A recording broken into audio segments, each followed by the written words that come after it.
This book had a really interesting premise, but never reached its full potential. I really wanted to love this because the concept of sacrificing your life and your crown to save your people by marrying the first person that steps foot on your island was fascinating to me. However, the execution of this was not it. Narratively, the story was all over the place and it never knew what it wanted to say. Too much emphasis was placed on developing the prose and not enough time developing the plot, characters, and the overall direction of the story. Even then, I still had several issues on how this book was written. There were a ton of repetitive thoughts from our main character. I don't need to be reminded 30,000 times what her motivations are.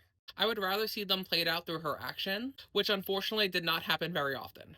I will say it was refreshing to see a main character in a romantasy book be in her late 20s, and it was even more refreshing that she actually acted her age. Teenagers aren't the only ones who go through it, and I love seeing someone my age being represented in a fantasy book. I also really like that the world was big and diverse. There's an emphasis placed on the gods and how the people of this world interact with them, which looks different depending on which god you revere. I just wish that this was more developed and we got to see it more in action. There were moments where I really enjoyed this story, but those were few and far between. Thank you so much to Orbit for gifting me an early copy of this book ahead of its official release.